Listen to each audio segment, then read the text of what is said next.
Hola, ¿cómo están amigos, amigas de las parroquias de los Sagrados Corazones y también otras parroquias que han estado uniéndose a este ciclo de talleres Sagrados Corazones?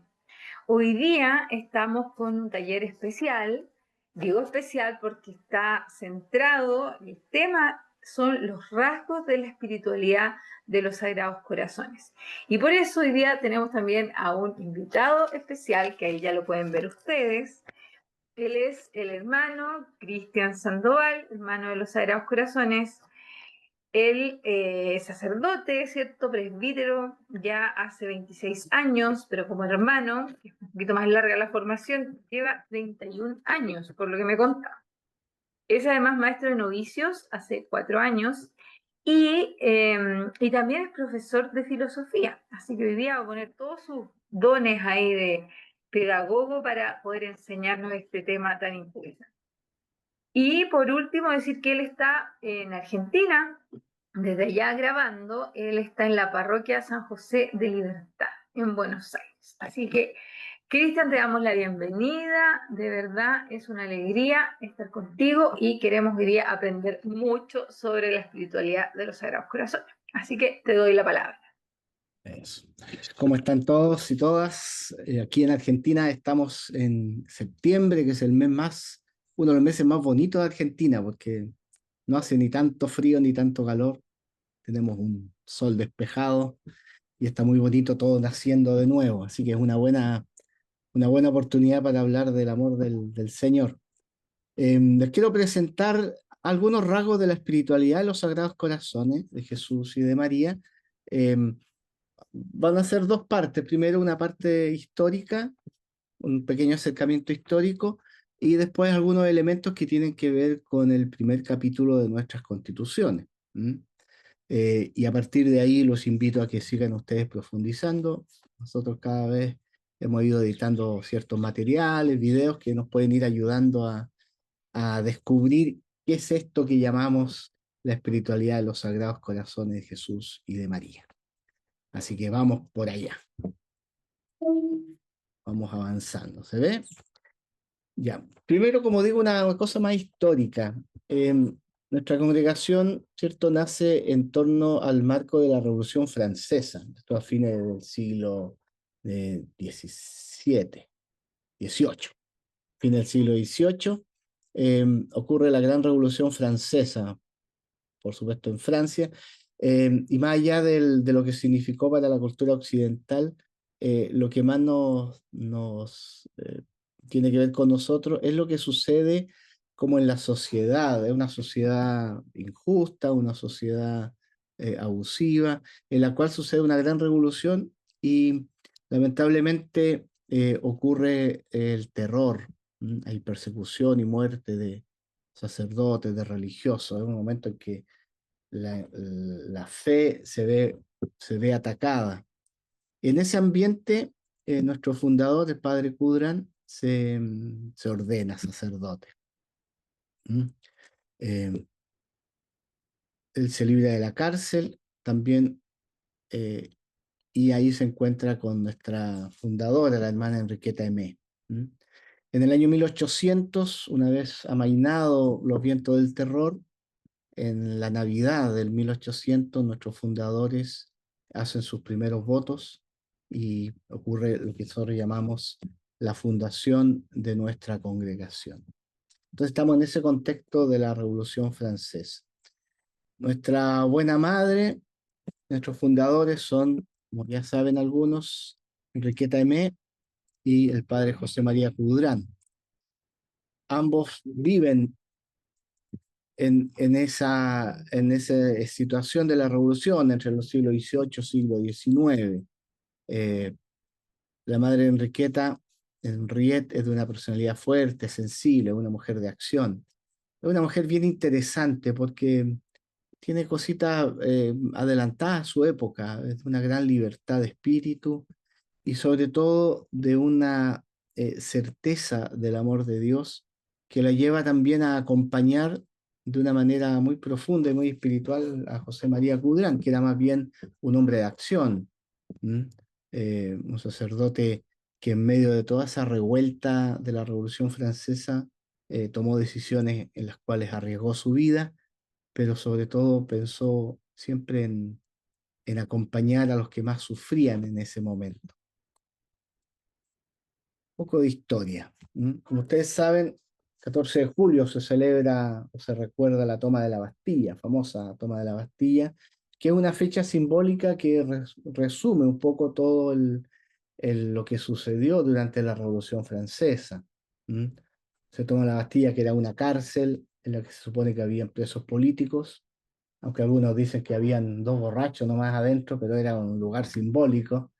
¿Mm?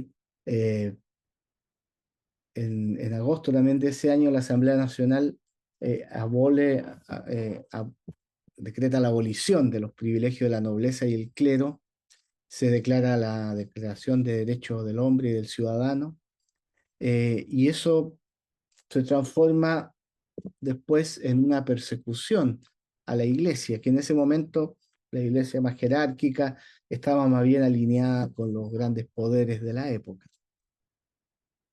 Se suprimen las órdenes y congregaciones religiosas, se acaba todas las congregaciones, todas las órdenes, y en julio del 1790, y esto es importante, se proclama la Constitución Civil del Clero, en que se separa la Iglesia de Francia de la Iglesia de Roma.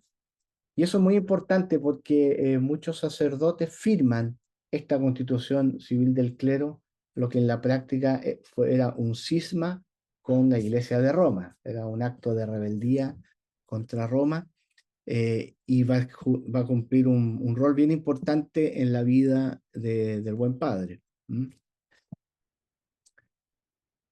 Otro elemento más de historia, bueno, en, en enero del 93 se asesina, se decapita a Luis XIV, se acaba con la monarquía en Francia y da origen al terror.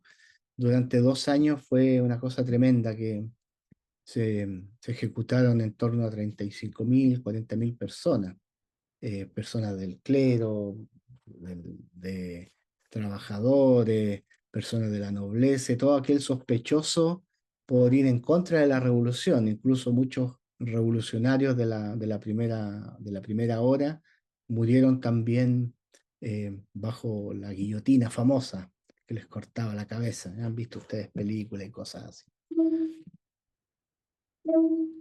Ay, cómo avanza esto.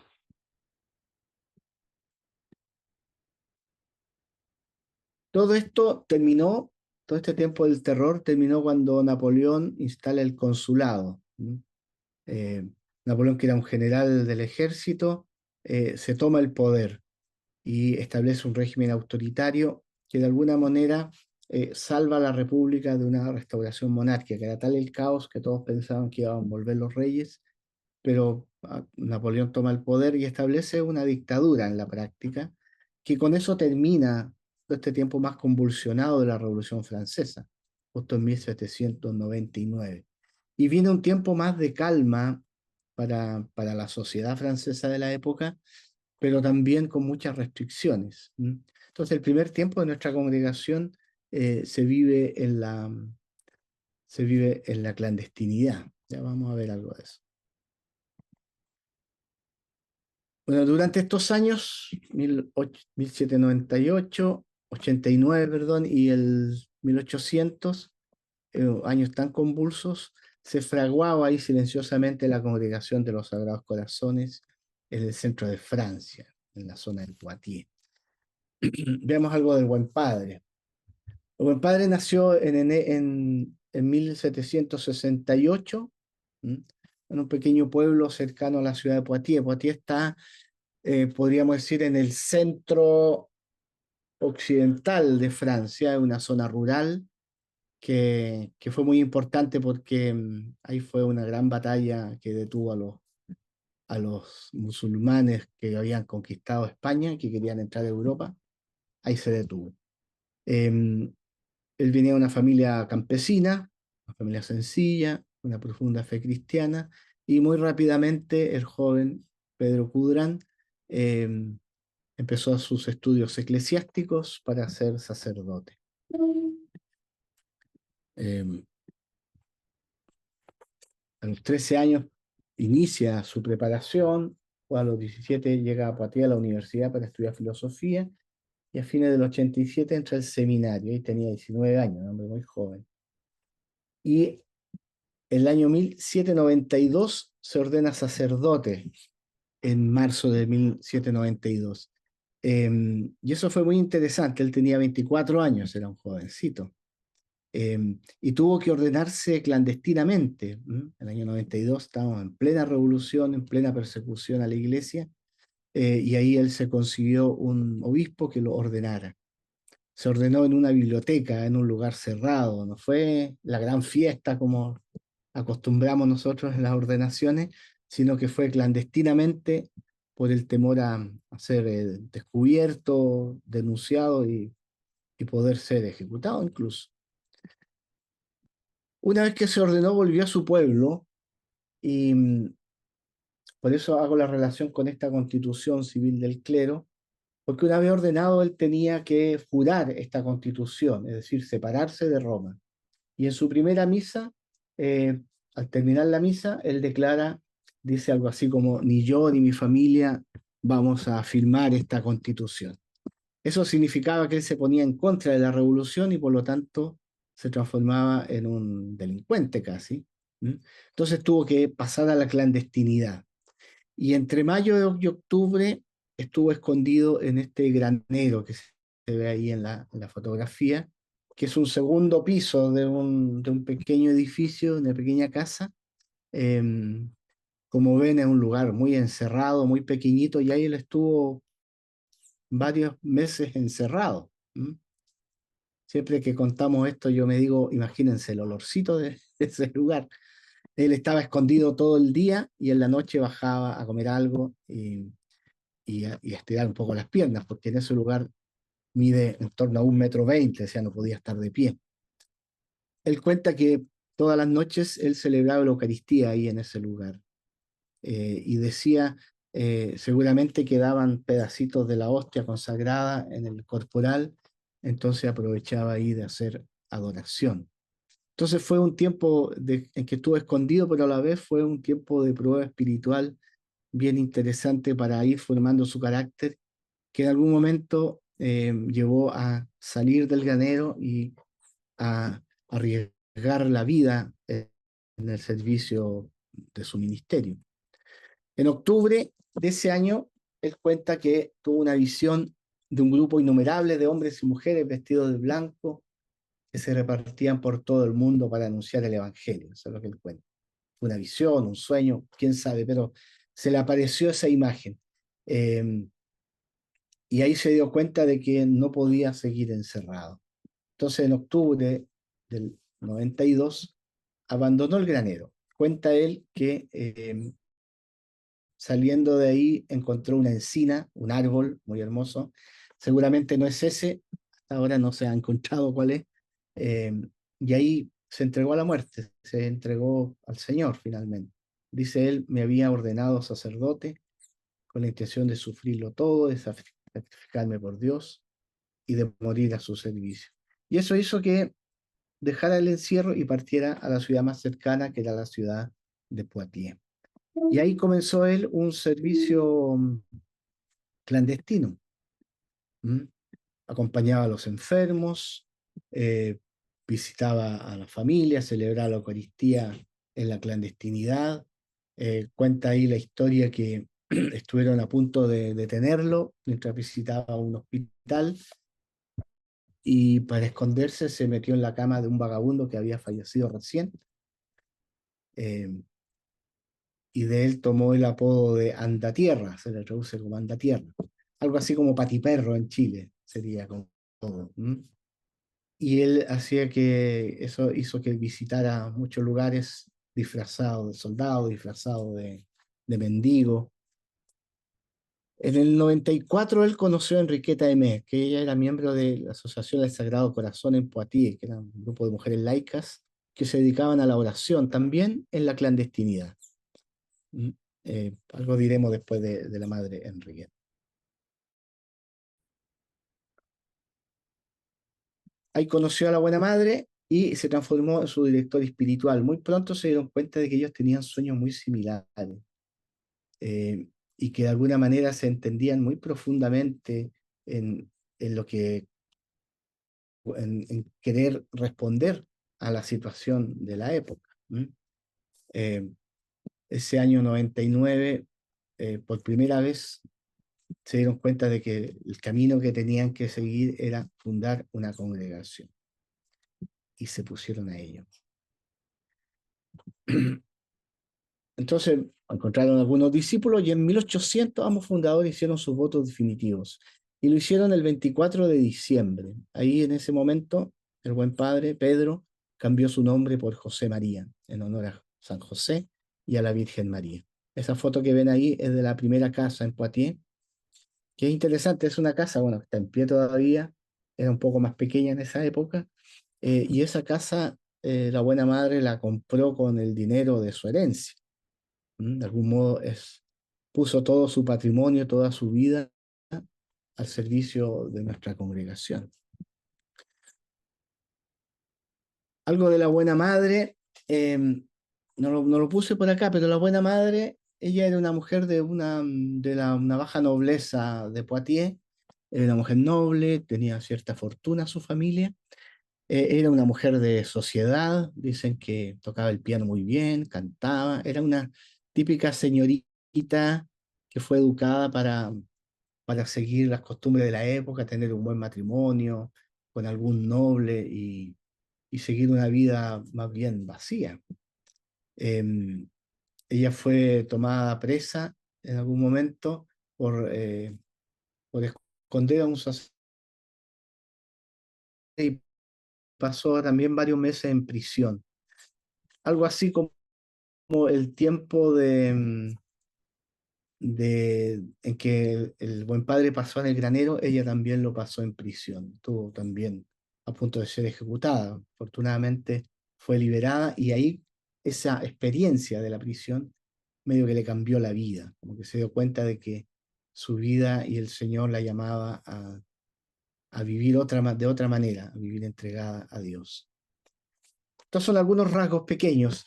Eh, si alguien quiere seguir profundizando, puede meterse en el YouTube y encontrar en esta página Congregación Sagrados Corazones este video que se llama Tierras y Semilla. Son 4 videos que prepararon desde Francia. eh, Está en castellano, en francés y en inglés, así que todo lo podemos ver. Son 4 videos, cada uno de unos 15 minutos, entonces si alguien quiere profundizar más, puede verlo. Y es bien interesante porque visitan los lugares históricos, podríamos decir.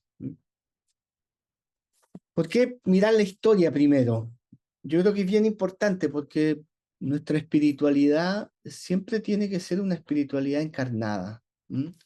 Cuando hablamos de espiritualidad no hablamos de ideas vagas, no hablamos de palabras bonitas, y de mirar algo que está más allá de nosotros, sino fundamentalmente es descubrir cómo Dios está presente en el día a día. Entonces vamos a ver aquí algunos rasgos de esta espiritualidad. Em, entonces, ¿de qué hablamos cuando hablamos de espiritualidad? Cuando hablamos de espiritualidad estamos hablando fundamentalmente del seguimiento de Cristo. ¿Mm? Cuando alguien dice yo soy muy espiritual, uno tendría que preguntarse, bueno, ¿es un espíritu pegado al cuerpo o separado del cuerpo? ¿Mm? Y nosotros somos cuerpos espirituales o espíritus encarnados, porque la espiritualidad cristiana es el seguimiento de Cristo a partir del Evangelio. Es decir, cuando hablamos de espiritualidad de los Sagrados Corazones, tenemos que partir siempre del Evangelio. ¿Mm? Y de cualquier espiritualidad. Toda espiritualidad se desprende de ahí y lo que se hace más bien es tener diversas acentuaciones. En nuestra iglesia hay muchas familias religiosas, muchas espiritualidades, eh, todas apuntan a una modalidad propia de vida que busca responder a un momento histórico. Y nuestra espiritualidad no es ajeno a eso. Y también es una espiritualidad que está siempre en movimiento, que va adaptándose de alguna manera a, a las situaciones históricas, va respondiendo a los diferentes movimientos que suceden en nuestra sociedad. Por ejemplo, nuestra primera espiritualidad era una espiritualidad muy en contra de la Revolución Francesa, ¿m? Porque habíamos sido perseguidos, porque habíamos sido amenazados de muerte. Entonces, los primeros hermanos, podríamos decir, estaban muy en contra del- de lo que trajo la Revolución Francesa, los derechos humanos, el respeto a la persona, la ciudadanía, la libertad, la fraternidad y la igualdad. ¿M? Hoy en día no podríamos estar en contra de eso. Entonces, la, la, la historia nos va también ayudando a ir respondiendo a cada situación y siempre lo tenemos que hacer desde el Evangelio. Ese es nuestro centro principal. ¿Mm? Entonces, cuando hablamos de espiritualidad, siempre tenemos que hablar del Evangelio. Desde ahí aparece una acentuación.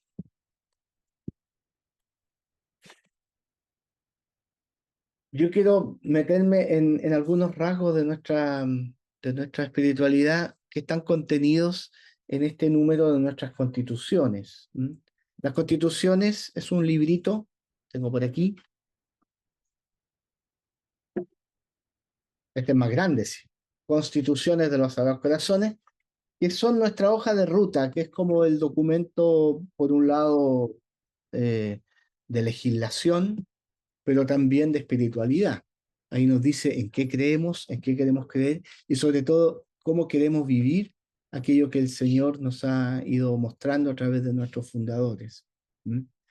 Entonces, los primeros capítulos aparece esta declaración. ¿Ya?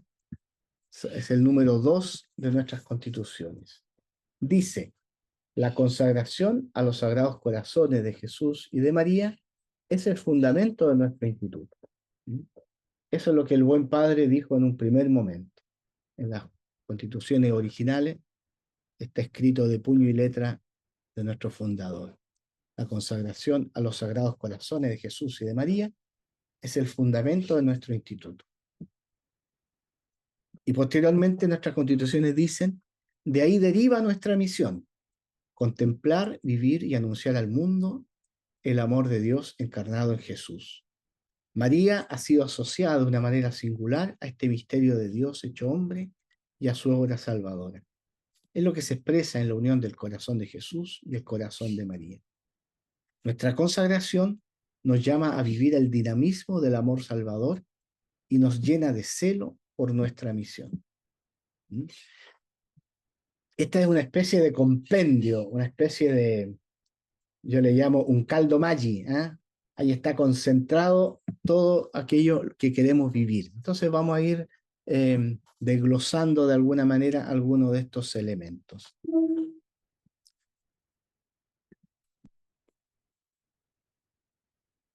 Primero, ¿qué significa esto de estar consagrados a los sagrados corazones?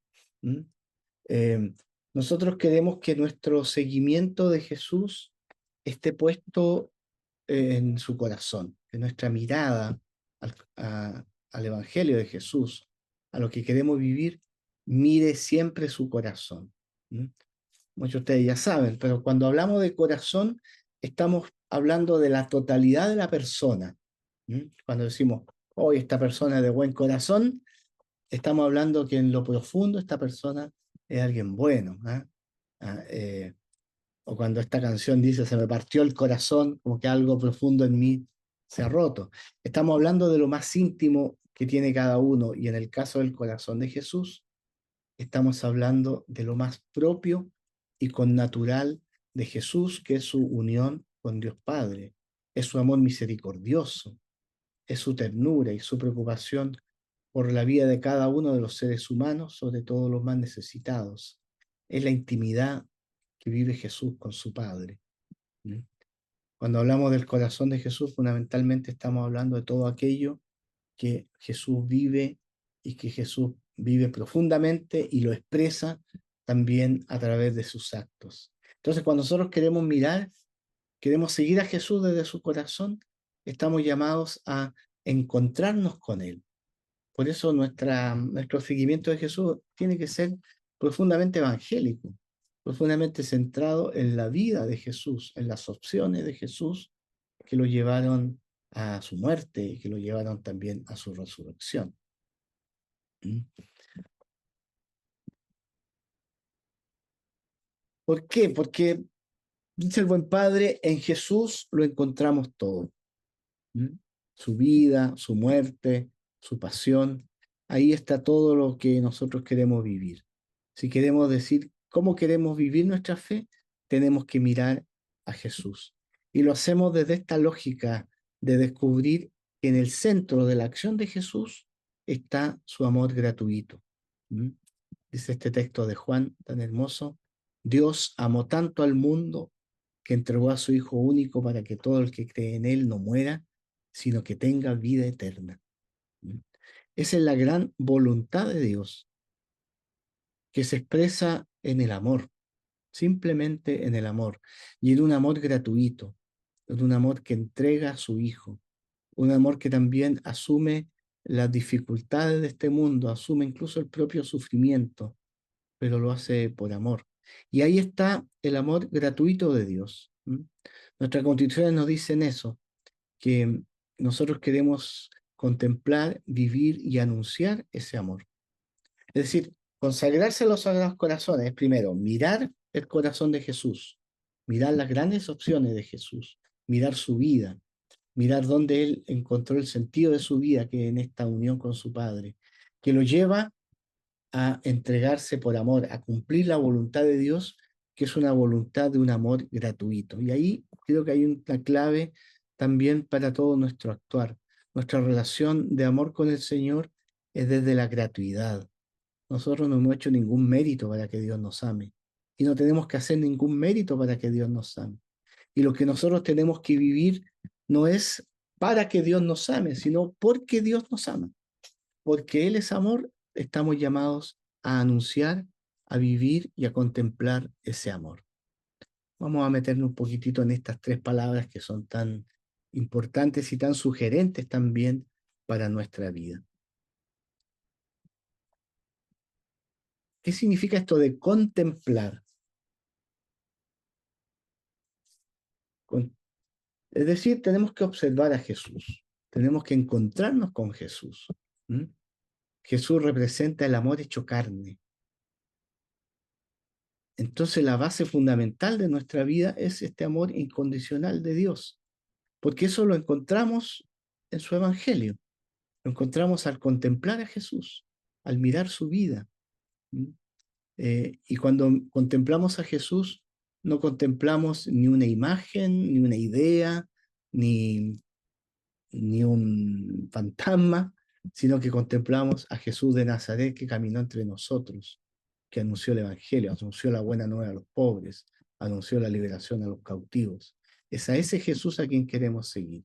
Entonces no solo es contemplar, así como quedarse paralizado, sino que nuestra vida esté apoyada en la absoluta fidelidad de Dios. Y en eso contemplamos el amor gratuito. En la primera carta de Juan, capítulo 4, versículo 10, aparece esta hermosa frase: no somos nosotros los que hemos amado al Señor, es Él el que nos amó primero. ¿Mm? Y el amor de Dios consiste en eso, en vivir esa experiencia de ser amados en primer lugar por el Señor y experimentar la bondad de Dios. Entonces, tal vez al contemplar a Jesús, la invitación que el Señor nos hace es a tomar conciencia de este amor gratuito y a sentirnos profundamente amados por Él. ¿Mm? Eh, y es Él el que nos va a entregar esa capacidad de descubrir su amor.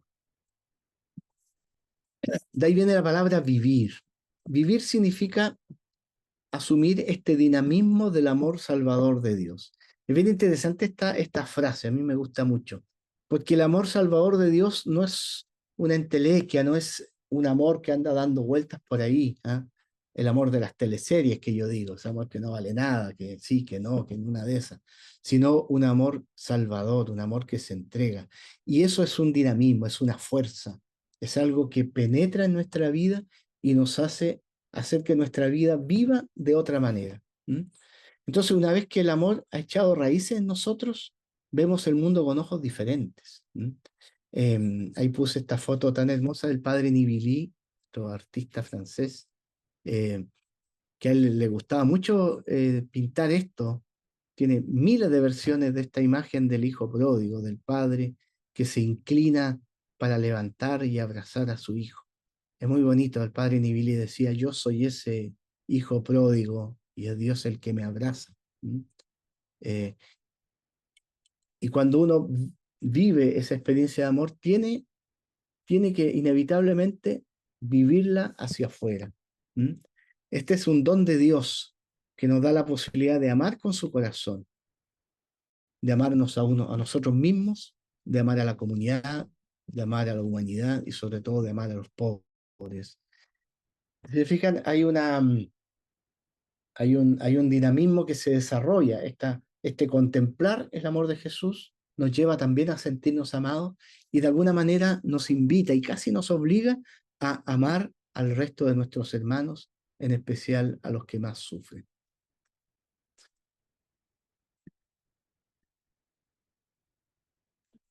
Y ese amor no se queda encerrado en nosotros, sino que tiene que ser un anuncio. Y anunciar es la tercera palabra. Es decir, cuando descubrimos el misterio de su corazón, cuando experimentamos ese amor, estamos impulsados y, como digo, casi obligados a proclamarlo al mundo. Anunciar este amor encarnado en el corazón de Jesús ha sido siempre la misión central de la congregación. Y eso es súper importante, esta frase, porque de algún modo a nosotros muchas veces se nos dicen: pero ¿cuál es su carisma? ¿Cuál es su misión más importante? ¿Es la educación? Porque tenemos colegios, son las parroquias, porque tenemos parroquias, son los jóvenes, son los ancianos, son los pobres. Y la verdad que son todos y ninguno, o ninguno, pero todos, porque lo que está en el centro es anunciar este amor encarnado en el corazón de Jesús. Y eso puede tomar múltiples formas. Y no importa en la práctica cómo lo hagamos, lo que tiene que estar puesto en el centro de nuestra actividad es anunciar este amor. Si estamos en un colegio, si estamos en una parroquia, si estamos en un lugar de ancianos, si estamos en un servicio silencioso, en un servicio intelectual incluso si vivimos como ermitaños, lo que tiene que estar en el centro es anunciar este amor encarnado. Entonces, amar con su corazón es seguirle en su tarea de hacer presente el reino de Dios en el mundo. Significa tomar una postura clara contra el mal existente en el mundo. Miramos nuestro mundo, miramos a veces cosas que hacen tanto daño, y nuestra invitación siempre es a apostar por el bien de nuestros hermanos, por aquellos que más sufren. Y eso lo encarnamos en personas y hermanos nuestros que han sido súper importantes. Está ahí la imagen del padre Damián, apóstol de los leprosos, que entregó su vida en Molokai. Está el padre Eustaquio, padre holandés, que en Brasil hizo suyo el ministerio de acompañar a los enfermos, de llevar salud y paz a los que más sufrían. Y está también nuestro querido padre Esteban, que desde su mirada sencilla de poeta fue acompañando a los que más sufrían, a los más pobres, y anunciando sin estridencia que Dios los amaba profundamente. De estos tres hermanos y muchos más, y muchas hermanas también, nos invitan a que nuestro actuar sea un actuar que anuncie fundamentalmente este amor encarnado en nosotros, este amor que viene del corazón de Jesús y que se entrega a todos los demás.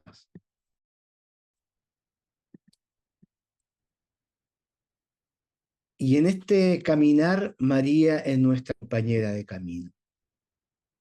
Nuestra congregación que busca el corazón de Jesús y el corazón de María está muy unida a la Virgen. Y puse estas dos imágenes que son bien interesantes. La primera es una imagen de la visita de María a su prima Isabel. El corazón de María acogió el don de Dios. María abrió su corazón a la voluntad de Dios. Le dijo sí, que se haga tu voluntad. María se acercó a, a visitar a su prima Isabel. María guardaba las cosas en su corazón. María estuvo presente en los momentos más importantes de Jesús, estuvo presente en su pasión, acompañó también a los primeros discípulos. Es decir, hemos estado siempre acompañados por la Virgen María, buscando también como ella mantener una profunda relación con Jesús, buscando penetrar en el misterio de su amor. A veces tal vez como María sin entender mucho, pero tratando de conectarse en su corazón. Entonces esta imagen de María visitando a su prima Isabel es bien interesante porque es María la que se pone al servicio de la humanidad, se pone al servicio de aquellos que esperaban la salvación de Dios, de los pobres de Yahvé. Es María que va al encuentro de los que más sufren también, que se pone al servicio de la humanidad. ¿Mm? Y la otra imagen, que es la Virgen de la Paz, que es una imagen muy bonita, que tiene una historia que está muy relacionada con nuestra congregación. Es una imagen muy antigua, que viene de otra tradición religiosa, pero que fue regalada a nuestras hermanas a inicios del 1800. Estuvo escondida mucho tiempo en los tiempos de la persecución, y la Virgen de la Paz se hizo presente en los grandes misioneros. Nuestra congregación pequeñita rápidamente fue invitada a ir de misión a lo más lejos del mundo, a Oceanía, y en una de esas llegó a América, y cada vez que un padre, un hermano de la congregación o hermana salía en misión, se encomendaba a la Virgen María y se le imponía esta imagen, que es una imagen muy pequeñita, como de este tamaño, unos 30 centímetros. Se le imponía y era la invitación a entregar la vida en la misión. María siempre nos ha acompañado a la manera de María, de manera silenciosa, de una manera a veces casi desapercibida, pero sin embargo siempre nos invita a entrar con nuestro corazón en el corazón de Jesús.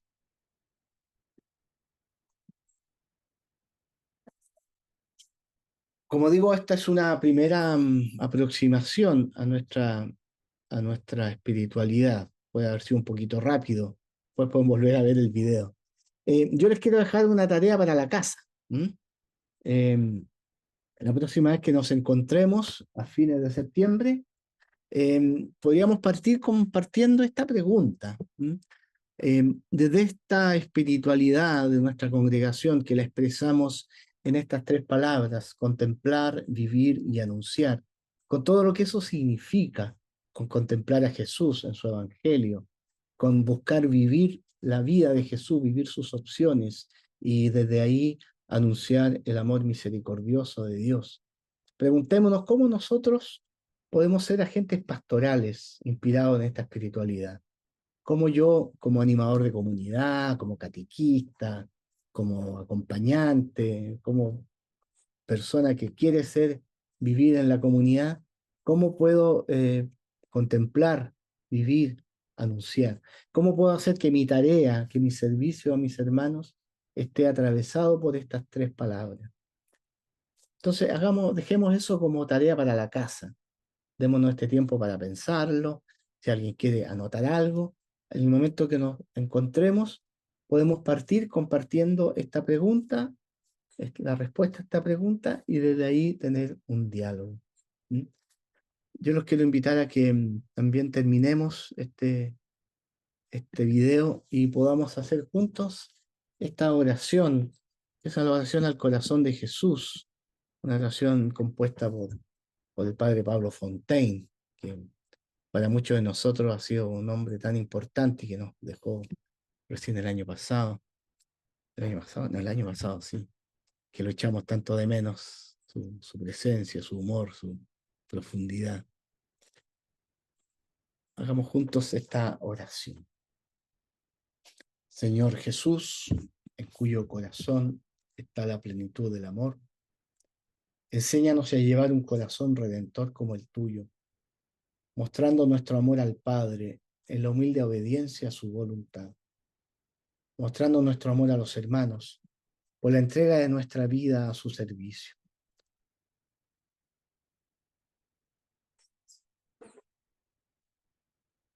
Corazón de Jesús, niño de Belén, enséñanos a confiar en el Padre con la sencillez de los niños.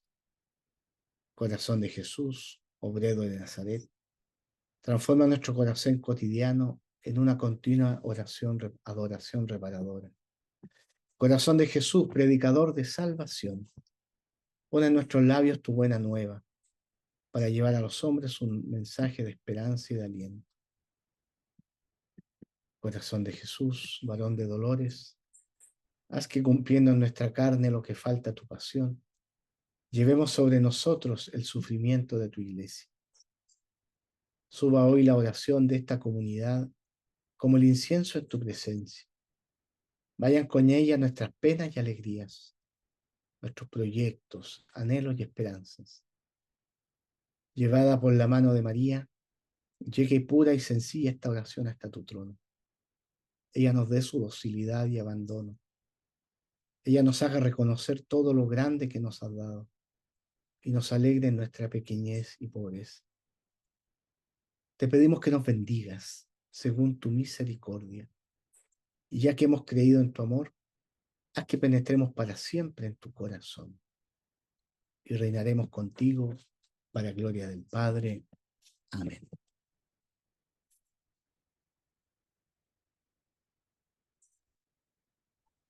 Muy bien, pues esperemos que cuando nos veamos podamos compartir esta respuesta y tal vez la reflexión que brote del corazón de cada uno de ustedes. Muchas gracias. Muchas gracias a ti, Cristian. La verdad que ha sido una profunda mirada a la espiritualidad. Yo me he quedado especialmente con esta frase del buen padre: en Jesús lo encontramos todo.